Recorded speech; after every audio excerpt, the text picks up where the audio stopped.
The Future Community begins now, series in 4 videos. Chapter 1. A Window into the Past. Imagine the cloudy afternoon of a rainy summer day. You stand behind a window, observing how raindrops gently hit the glass before they make their paths. Somewhere on the horizon, occasional sunbeams pierce through the gloomy cloud cover. The air smells of wet sand, and from a distance you hear a soft thunder. Hello, I am Nemesis, and if you were to ask me how I'm doing, my answer would be partly sunny, partly cloudy. How are you feeling? I asked ChatGPT to list the emotions that my video introduction might evoke in people. Quote, "This introduction creates an atmosphere of calm and melancholy, which might put the audience in a contemplative mood. The detailed descriptions of the scenery, the cloudy afternoon, the rain and the thunder allow the viewer to easily immerse themselves in the situation and establish a connection with the narrative. The opening might also evoke feelings of relaxation, nostalgia, and possibly loneliness in the audience, depending on personal experiences and associations with rainy days. The occasional sunbeams on the horizon could additionally symbolize hope and the idea of a light at the end of the tunnel. Overall, the beginning aims to put the audience in a calm, introspective mood, preparing them for a story or theme that might explore profound emotions and thoughts." End of quote. You might be wondering now what all this has to do with you and the community of the future. Every person wishes to be heard and understood. Accordingly, all members of a future-oriented community should be capable of this. However, the extent to which you are ready and able to fulfill these wishes for another person is not only related to the intensity and direction of your own longings. If you have read even a single disturbing headline today, the cortisol and adrenaline levels in your body may have been elevated even before you started this video. In a competition or an acute danger situation, such a rise can be advantageous. However, chronically elevated levels have negative effects. They lead to increased intolerance, irritability, and mistrust, impair memory and judgment, and can also negatively affect physical health. If, however, you are receptive to the mood I wanted to create, your body promptly releases dopamine, oxytocin, and endorphins. Dopamine sharpens your focus, improves your memory, and motivates. Oxytocin intensifies generosity, trust, and the ability to bond. Endorphins boost creativity and reduce stress. If you do not have access to your own feelings and memories, you can neither learn about the emotions of your counterpart nor assist them in making decisions. If you are under time pressure yourself, you cannot give others the necessary time to open up to you. And if you lack the right words, you will neither be understood nor be able to clarify that you have understood the other person. The act of storytelling has its own magic. The brainwaves of the storyteller and the listener synchronize. Perhaps you recall a summer thunderstorm from your childhood, perhaps not. But even if you cannot remember or have never experienced a similar situation, my memory transferred to you while I was telling you about it. I know it's never been easier to be distracted. That's why I asked ChatGPT to summarize the content of this chapter. Quote, "Chapter 1 explores the role of emotions and storytelling in creating connection and understanding in future communities. It emphasizes the importance of empathy for effective communication.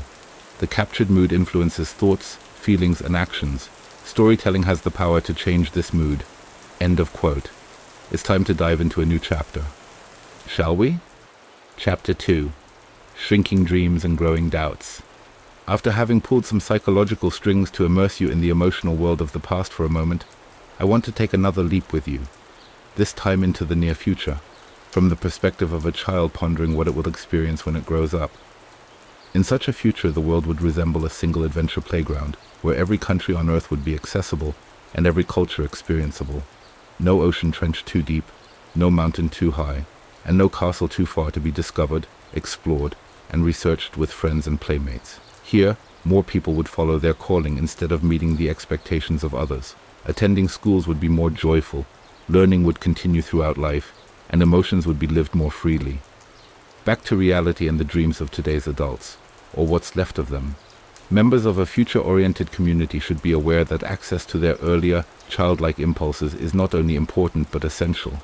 This does not mean turning off their brains to naively fail at the real challenges of the present. Rather, it means critically questioning the world and its supposed rules, and despite the omnipresent noise, listening to the inner voice.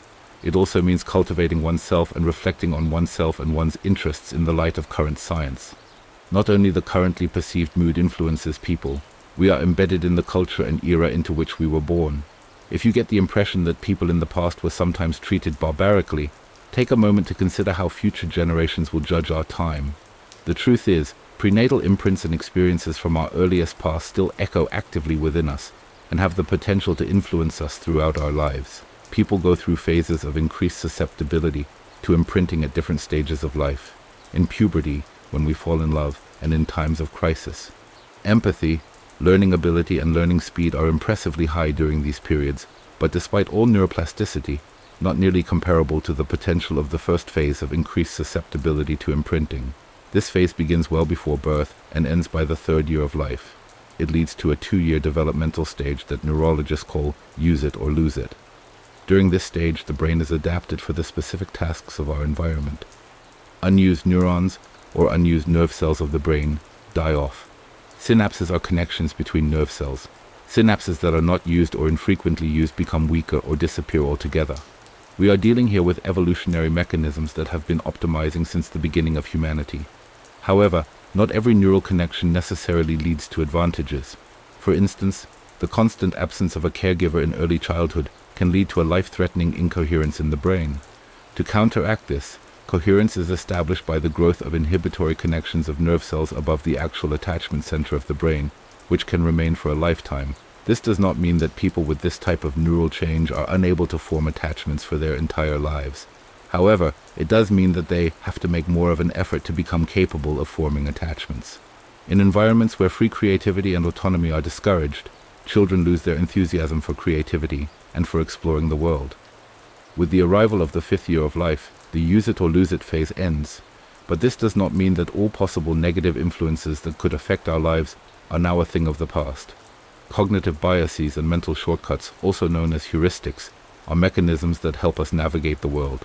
However, the more active they are in our thinking, the less motivated we are to actually change the world around us. Therefore, we are by no means immune to negative influences such as excessive pessimism. Such tendencies can also be reflected in the way we use language later in life.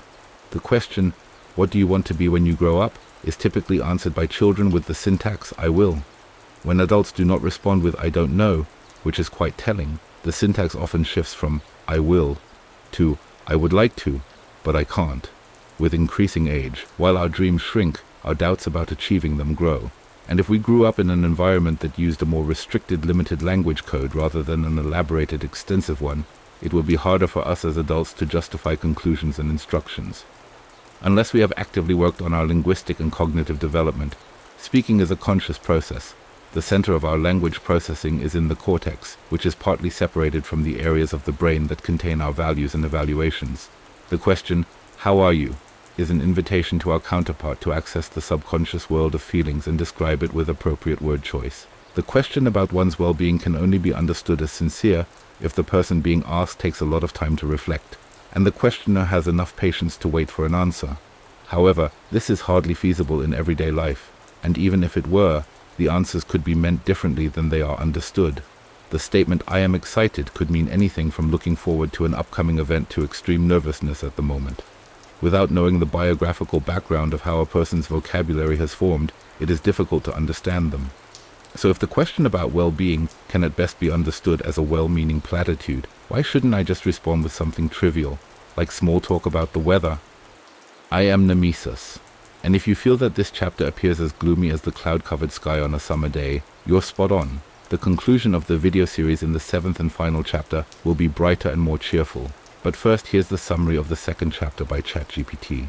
Quote, Chapter 2 takes the viewer into the future, from the perspective of a child contemplating its dreams and aspirations. It emphasizes the importance of accessing childlike impulses and the ability to question the world and its rules.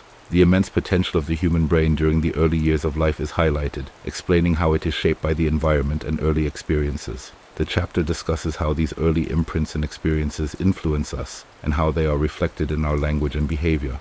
Furthermore, the impact of imprints, cognitive biases, and heuristics is touched upon. It concludes with the realization that the separation between our value system and our language is part of human nature.